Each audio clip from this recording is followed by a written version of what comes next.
It's a great, great morning, the first day in heaven, when you stroll down the golden avenue. There are mansions left and right, and you thrill to every side, and the saints are always smiling, saying, how do you do? Amen. Good morning po sa ating lahat and happy Friday morning. Ito po yung likod po Jong. I'm from CBBC Singapore Outreach. Ito po yung ministry ng CBBC San Pedro Laguna under the leadership of our pastor, Dr. Ed Lauren. Welcome po. Tayo po ay saglit na manalangin. Amen. Let's bow our heads in prayer. Father in heaven, Lord, we bless you and thank you, God, for the good night rest. Thank you for all the blessings the day before, and thank you for this day that you've given us, that you've woken us up, Lord God, to experience your presence and your grace in our life. I pray, Lord God, that you would bless us now as we have our morning devotion. I pray, Lord, that you would bless your people that will be joining in. I pray, Lord God, that you will recognize their heart's desire to hear from your word. And I pray, Lord God, that you will help them pay attention even as they get ready, O Lord God, for the day. I pray, Lord God, that the message will still speak to their hearts and encourage them, O Lord God. Use your servant, Lord, for your honor and for your glory. Forgive us our sins. In Jesus' name we pray. Amen. All right.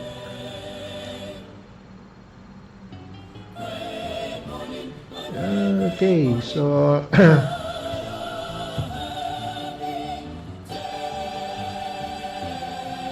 Amen. Let's open our Bibles, please, in the book of 1 Thessalonians. 1 Thessalonians chapter 2. 1 Thessalonians chapter 2. Amen.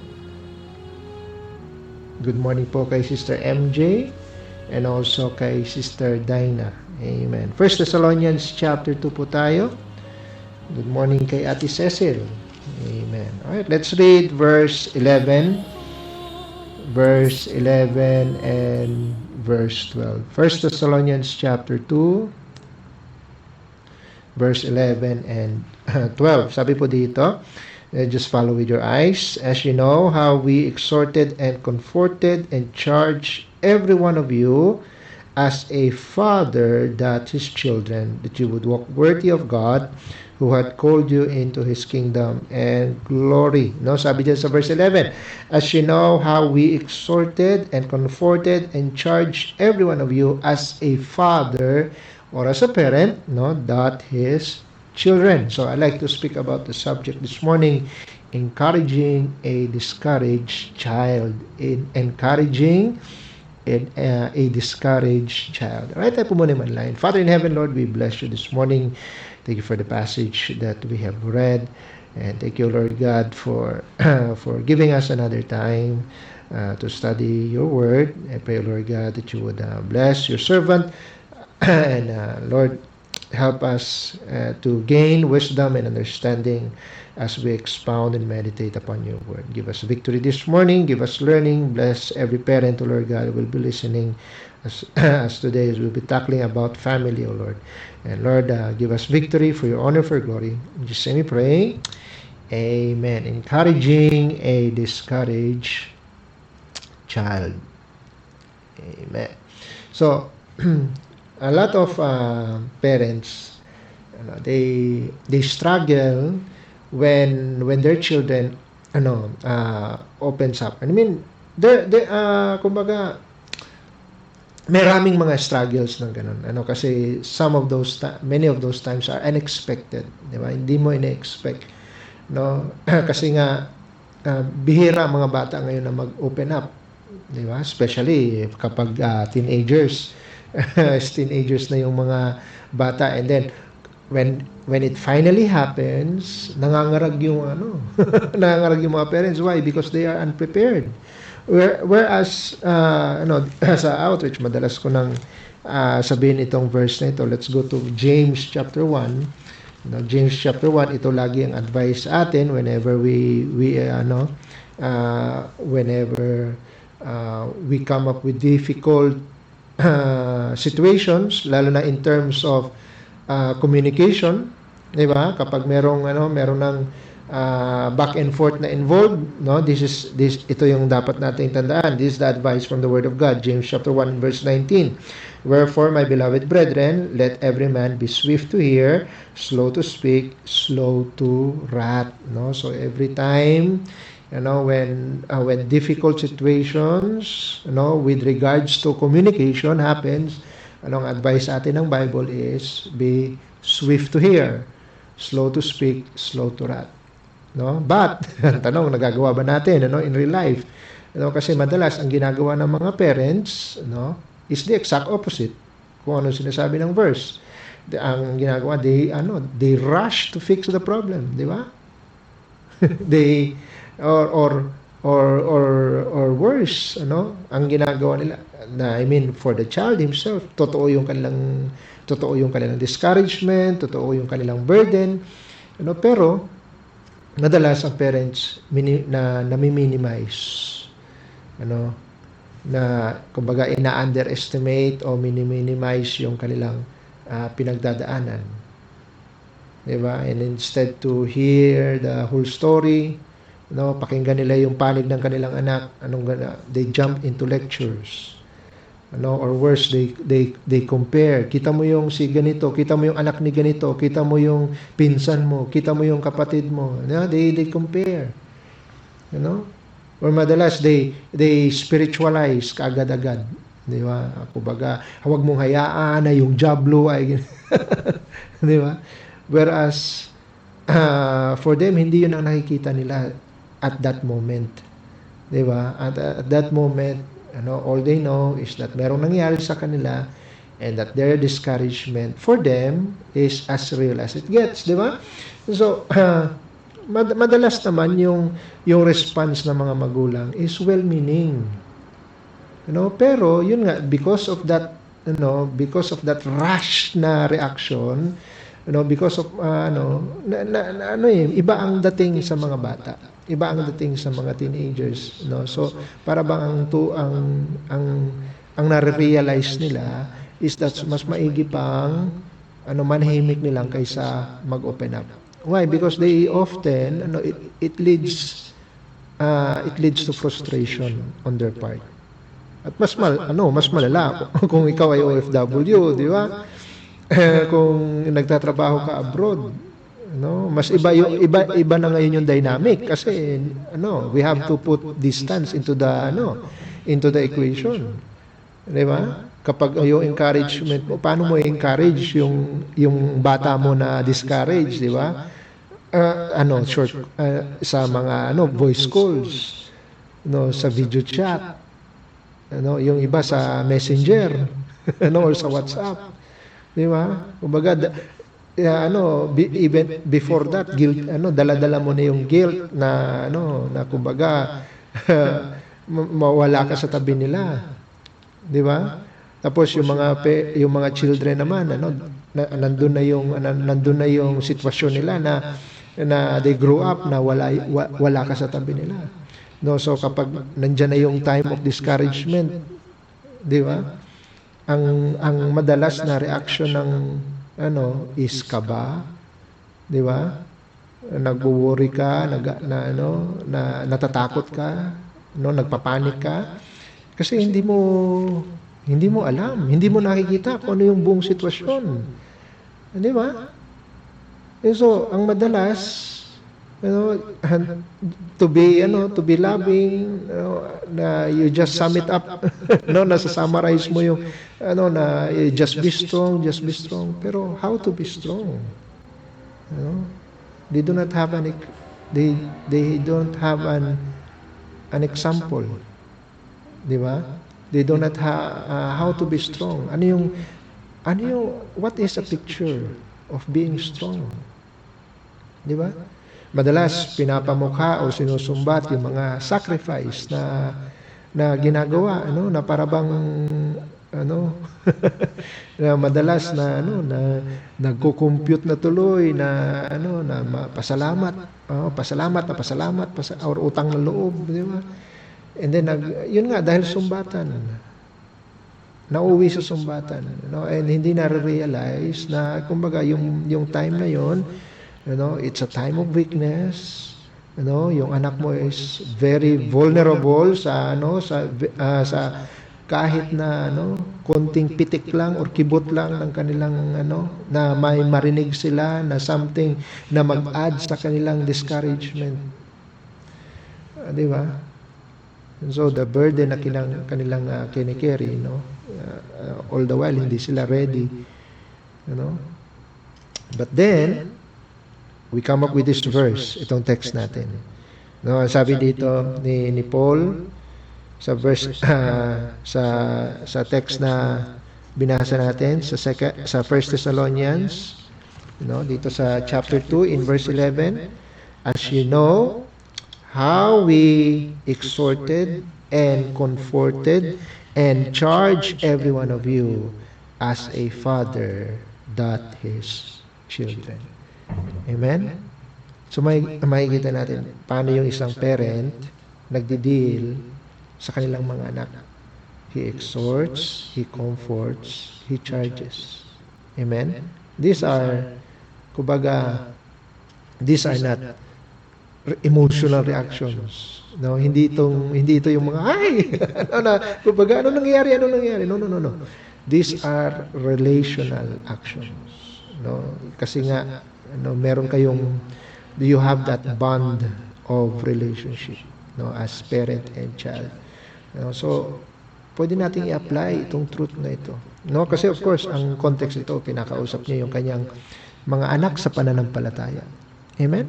And then, but the thing is, sabi ni Paul, yun yung ginagawa. Naturally ginagawa ng mga magulang, ng mga fathers sa kanilang sa anak.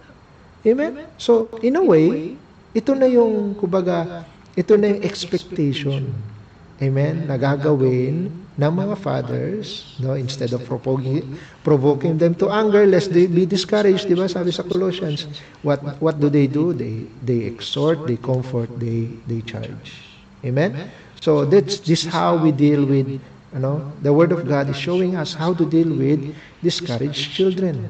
Amen. Hindi yung i-minimize yung kanilang yung hurt or yung kanilang pain, without losing authority or mauwi ba sa sumbatan or away, di ba? So how do we do these things? Number one, exhorting your kids. How do we exhort your kids? To exhort means you deal with your child with patience. Amen. You deal with your child with patience. You give direction, but with patience. That's what exhorting means. To give them direction. The thing with kung meron mang hindi kailangan yung mga anak ninyo during times of discouragement is added pressure. Yun ang hindi nila kailangan. Amen? What they need is guidance. What they need is direction. Amen? And if any direction tayo as Christian parents, if any direction that we should give, it should come from the Word of God. Amen? Pag sinabing exhortation, it helps the child na i-process yung buhay nila biblically. Amen? Na wala yung feeling na para bang in-interrogate, saan ka galing nung gabing iyon? Sinong mga kasama mo?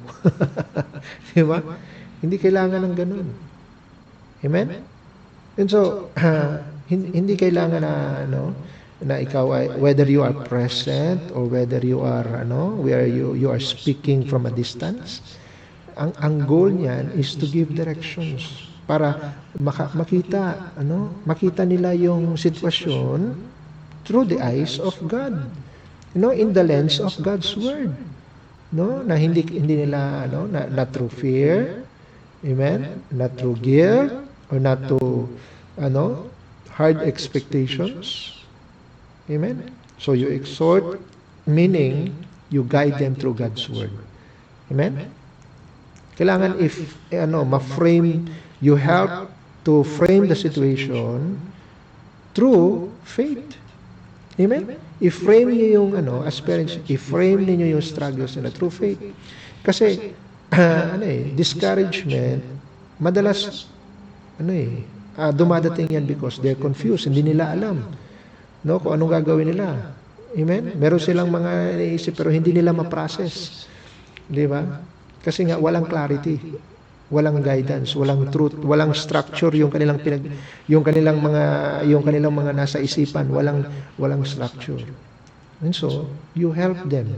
Amen? Of course, you listen up, you listen to them, di ba? Swift to hear, slow to speak, no? So, slow to wrath, no? So, makinig. Amen? Pakinggan mo yung panig nila and then you help them frame kung ano yung napakinggan mo, you help them frame that through the Word of God. Amen? Mahalaga yun kasi sabi ng Psalm 119, di ba? Wherewithal shall a young man cleanse his way by taking heed thereto according to thy word. Amen? And yun nga, ang principle dyan, bago mo bigyan ng correction, bago ka mag-lecture, guidance muna. Amen? Guidance muna. Kasi kapag kinorek mo yung anak without understanding first, di ba? Then you are closing the door. You are shutting down communication. Amen? Pag nagbibigay ka ng guidance, you are opening the heart. Amen? And you keep the heart open. Kasi guided na eh. Amen? No, you have to put God's wisdom in the picture. You have to put God's wisdom. No, hindi lang yan interaction between yung mag-ina or mag-ama. No, hindi lang yan it's not your own personal time na Lord, wag ka muna sumausaw dito No. No, you listen to the whole you listen to your child kung ano yung sitwasyon, make them open, and then of course at una, kahit ikaw mako-confuse, di ba? Kasi nga, it comes from, you are listening to a confused child, of course, kung ano man yung lalabas sa bibig nila, it's garbled, it's jam. Amen, natural na, pati ikaw as parent, lalo na OFW ka, nakikinig ka lang through but, be slow in your reaction. Amen? Yes, naku-confuse ka, but be slow. Listen to the whole story first. Amen? And then you guide them. Amen? You guide them, piece by piece, bigyan mo ng structure yung pangyayari. Amen? And kung kailangan, i-clarify nila, siguro, meron kang inuunawa mo, pinaprocess mo, as a parent, pinaprocess mo yung nangyayari. Pero, alam mo yun, maaaring yung processing mo is mali dun sa, and so you allow them to clarify. Amen? And so pag nakita mo na yung buong picture, naunawaan mo na yung buong pangyayari, then you give guidance. Amen? Before you correct. Amen? Use the scripture. Amen? Para i-direct not only yung bata, pati ikaw. I-direct ka. Remember, as a parent, thy word is a lamp unto my feet and a light unto my path. Di ba? So, kailangan ikaw mismo guided ka ng salita ng Diyos. Huwag mong hayaan that emotions will take control. Amen? Kasi, na yan pag nag-clash yung emotion versus emotion, mahirap yun. Amen? So, you have to be consistent. Amen? Kahit pa limitado yung limitado yung time, limitado kayo because of your distance. Amen? Kailangan ma-feel nila that they are secured in opening up to you. Amen? Wag yung predictable yung maging kaya nga madalas marinig, sabi ko na nga ba, dapat hindi ako nag-open up sa iyo kasi alam ko ganyan lang sasabihin mo. Di ba? Madalas nating marinig. Kasi nga predictable tayo. Amen? Predictable tayo sa kung anong sasabihin. But still, wag nating alisin. Amen? Wag nating alisin yung word of God. Amen? But allow God, put God in the frame. Amen? When you exhort your child, you give them direction, you give them guidance with patience, with God in the conversation. Amen? So number 1, exhorting your child. Number 2, comforting your child. Diba? So how do we do that? What does comfort means? Comfort means you communicate safety. Amen? No, na kumbaga, you are comforted kasi, no, they are comforted because safe sila. Amen? Yun yung una nilang hinahanap. No? Yun yung una nilang hinahanap in times of discouragement that they have, no? That they will feel secure, no, kapag sila ay lalapit or mag-open up sa'yo. And you should thank God for that, for those, kasi madalas ang mga bata ngayon, hindi sa parents pumupunta. Pumupunta yan sa barkada, pumupunta sa best friend, pumupunta sa boyfriend, di ba? At pumupunta sa uncle na loko-loko, na puro na hindi siniseryoso yung yung mga bagay-bagay. Diba? Madalas doon sila nag-open up. So you have to be thankful. Amen? So when your child approach you, or when your child message you, on where your child opens up to you during during your video calls, then you take it to heart. Pasalamat ka sa Panginoon, but be there to offer security. Amen? na hindi sila alone, no? Na bago ka magalit, no, make sure na they will not think of it as a wrong decision na lumapit sa iyo. Not necessarily, I'm not talking about compromise. I'm talking about emotional strength between between the two of you. Amen. Kahit pa face to face, nandiyan, lumapit sa iyo face to face yung anak mo, or whether through phone call, yung security ba na binibuild up, and so dapat ma-acknowledge mo, hindi mo i-dismiss ka agad. You acknowledge that discouragement is real. Amen. Kasi mag-open up yung mga bata because they know na nandiyan ka para umunawa. Hindi para alam mo yun, hindi para arestuhin sila. Amen? Di ba? When they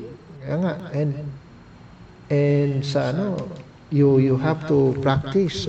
Meron dito sa Romans chapter 12 yung tinatawag nating empathy. You put yourself in their shoes. Diba? Sabi ng Romans chapter 12, in verse 15, rejoice with them that do rejoice, and weep with them that weep. Amen? So kapag masaya, huwag kang killjoy. Di ba? Pag masaya yung anak mo, you celebrate with them, you rejoice with them. Amen?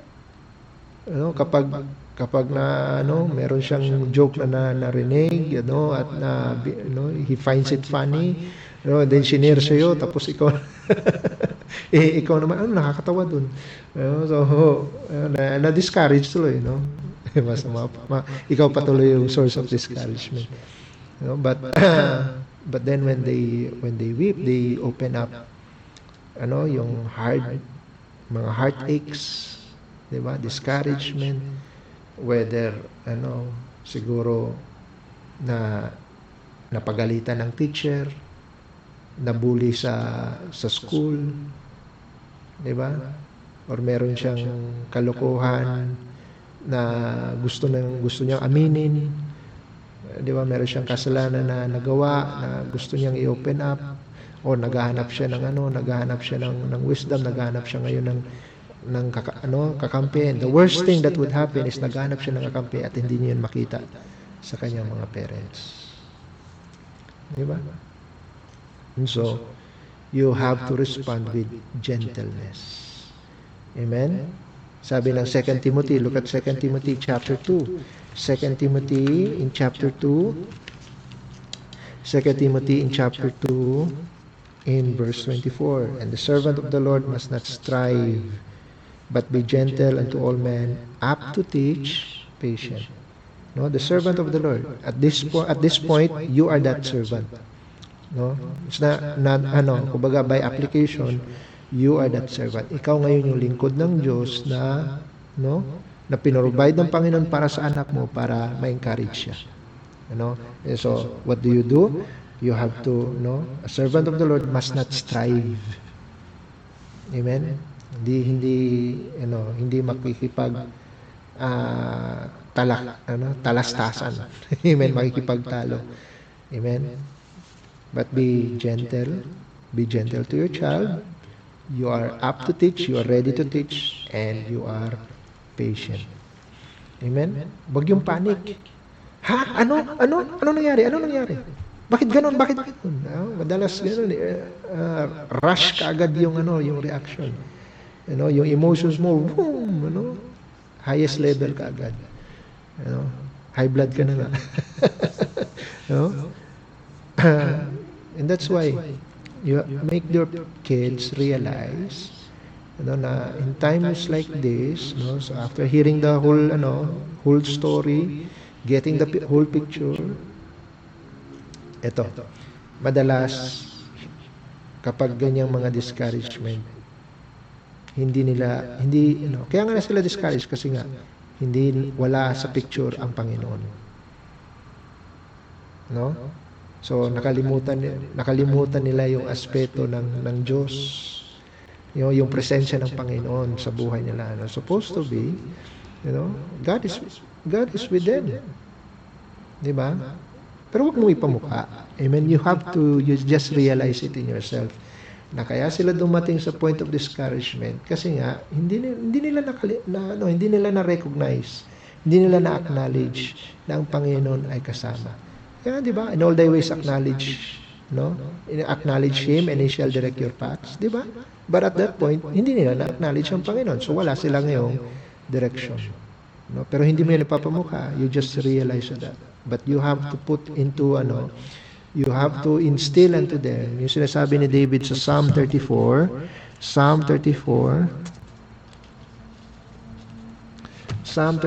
in verse 18. Sabi sa verse 18, the Lord is near unto them that are of a broken heart. The Lord is nigh unto them of a broken heart. So ngayon, broken-hearted yung anak mo, make them realize, let them be comforted sa sinasabi ng Bible, hey, the Lord is near sa mga ganitong sitwasyon. Amen? So, wag kang detach emotionally, wag kang bato sa mga anak mo. Kahit pa absent, even though nandun ka sa distance, or kahit nga nasa near proximity, nasa tabi mo mismo ang anak mo, don't be detached. Be emotionally present. Amen? Through your patience, through your attention, through your consistency, diba? Yung gentleness na inaano mo, dapat sa simula gentle hanggang sa matapos gentle. You have to control yourself, Pairalin mo yung gift of temperance na yung fruit of temperance na binibigay sa atin ng Panginoon. Amen? Kasi nandun remember, we have the Holy Spirit in us. Amen? Kagaya ng sinabi ng Panginoon, I will not leave you comfortless. Amen? Nandiyan ang Holy Spirit. Amen? So slow down. Amen? Let your child speak and then comfort them. Amen? Number 3, the last. So, number 1, exhorting your child. Number 2, comforting your child. And number 3, the last, charging your child. Amen? Charging is to give them back purpose. Amen? Give them direction again. Kasi pag discourage, madalas walang direction. Amen? Naguguluhan nga sila They are confused. Hindi niya ano yung next step, what are they going to do, di ba? So after you exhort them, meaning you guide them in putting back God in the picture, and you comfort them, di ba? Meaning be gentle, be consistent, be patient, be attentive, di ba? You comfort them, you let them feel no? That you are not emotionally detached, di ba? Kasama mo sila. Amen? Number 3, you charge. You put direction back. You put purpose back. Amen? So, kailangan meron silang reason to move on. Meron silang purpose to move forward. Amen? Kasi kapag discouraged ang natatakot na sila sa maaring mangyari next. Di ba? But, when you charge them, you are trying to restore yung kanilang perception sa buhay. Amen? Then, ang goal dito sa pag-charge is that you are trying to remind them that God is still at work. Amen? And that God is still faithful. And it is still important that we are faithful to God. Amen? No? You have to remind them that for everything there is a season. Amen?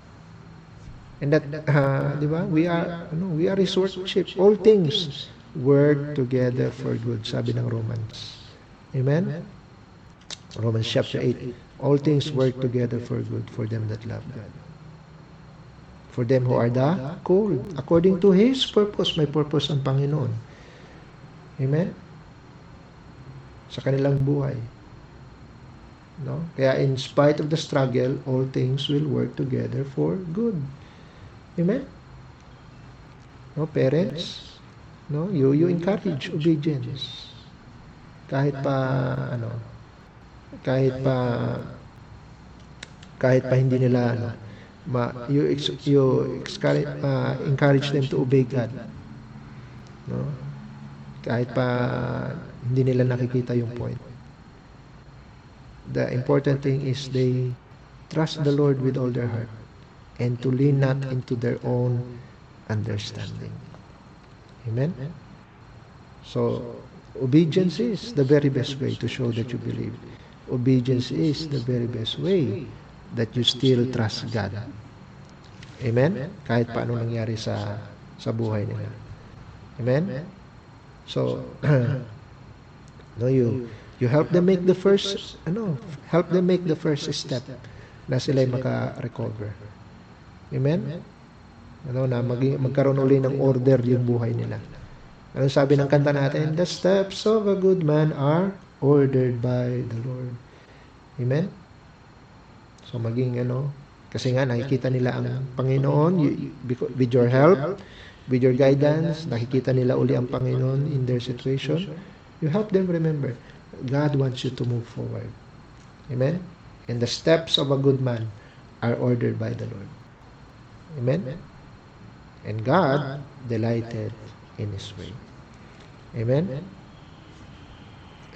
So, so parents, you communicate, confidence. Amen? Na ang Diyos, hindi pa tapos. Ano sabi ng Philippians? Chapter 1. Philippians chapter 1. Philippians chapter 1. In verse... Pilimon pala ito. Philippians chapter 1 in verse 6, sabi diyan, being confident in this very thing, that He which has begun a good work in you will perform it until the day of Jesus Christ. No? Hindi pa tapos ang Diyos. No, hindi dahil lang na-discourage ka, or you're going through a disappointing times, na tapos ng Panginoon. No, God is still at work. Amen? So after you exhort, after you comfort, you give direction. Charge them. Amen? Put hope back in their life. Charge your child to walk forward together with God. Amen? So, so those are the three. Amen? Na ginagawa, sabi ni Paul, ginagawa ng mga parents sa kanilang mga anak. They exhort them, they comfort them, they charge them. And to what purpose? To what goal? Sabi ng verse 12, 1 Thessalonians 2, verse 12, that you would walk worthy of God. Amen? So, when you encourage, always remember na when you give encouragement, it's not about protecting your child from every hardship. There are times that they must face hardship by themselves. Amen. But the moment they open up, you as a parent must be ready. Na ang goal mo is these three things. Amen. Na kapag nag-open up sa iyo ang anak mo, itong tatlong bagay. You're there to exhort, you're there to comfort, you are there to give them charge. Amen. You help them in this moment of hardship. No, of course, hindi lahat ng mga bagay i-open up nila sa inyo. But when they do, amen, you help them through the wisdom of God. Amen. So you exhort with the truth. Amen. You exhort them with the truth that I will never leave thee nor forsake thee. That's the truth. Amen. Comfort them. Comfort them na you are there for them. You are always ready to listen. They are that it's okay for them to open up to you. That they did not make a mistake. Hindi sila nagkamali. And then you give them charge. Put purpose back. Amen. Na ikaw yung that you are that they are in the right place. Na nag-open up sila sa inyo. Amen? Tayo manalangin. Father in heaven, Lord, we bless you. We thank you for your word this morning. Thank you for the wisdom, encouragement through your word. Thank you, Lord God, for the wisdom you've given to Apostle Paul when he had written that parents, fathers ought to exhort, comfort, and charge their children so that they may walk worthy of you. Thank you, God, for your word. Thank you for this passage. We give you back the glory. In Jesus' name we pray. Amen and amen. All right. I hope naging blessing po ang message natin ngayong umaga. Okay, so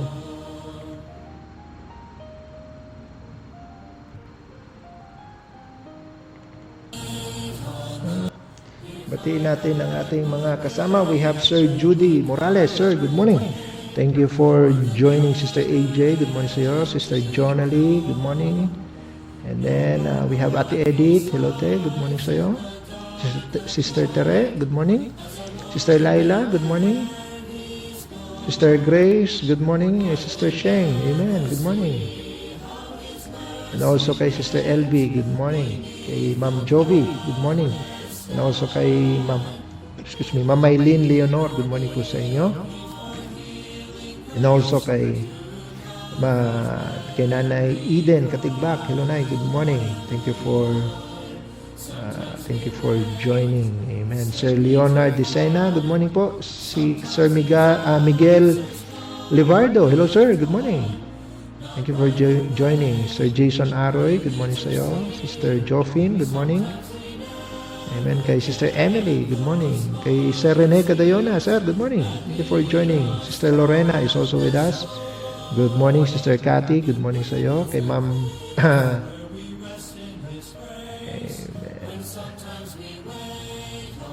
ano natin to. Also kay Sir Nelson Olivenza, sir, good morning. Sir Johnny Valete, sir, good morning po sa inyo.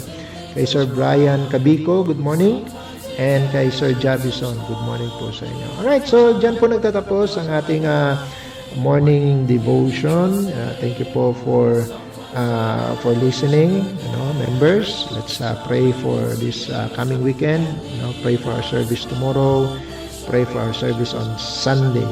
Amen. Let's ilapit natin sa Panginoon that God will give us another victory this coming weekend. Alright? So, for our next morning devotion, kita-kita po tayo sa Lunes. MWF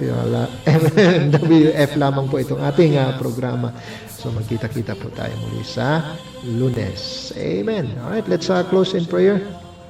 Father in heaven, we bless you. And thank you, God, for victory that you've given.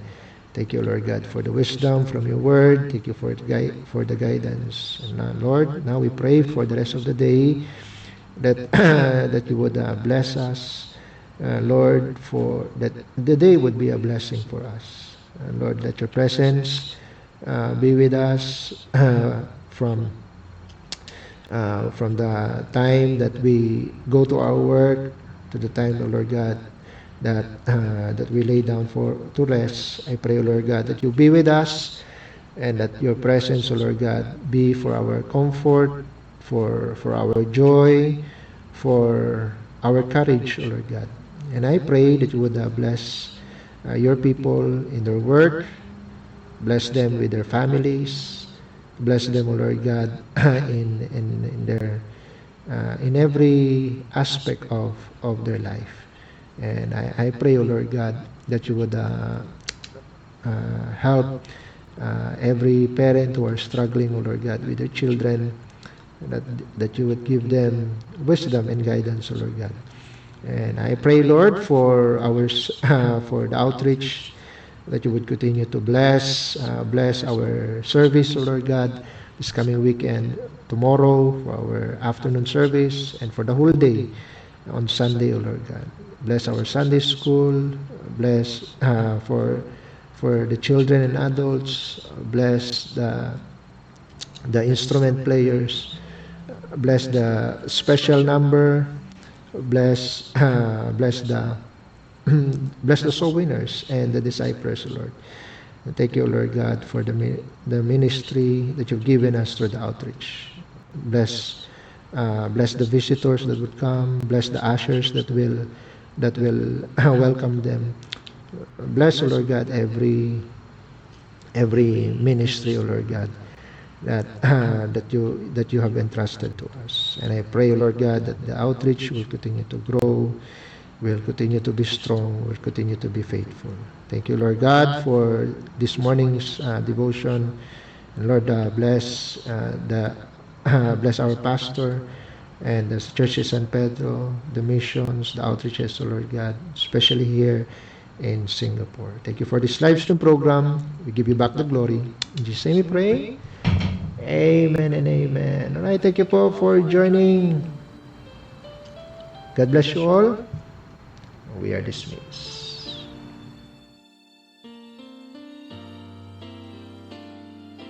In his grip of grace I rest, trusting not my righteousness. He has heard my heart's request. In his grip of grace I rest. I stood separated from the king with nothing in my hand.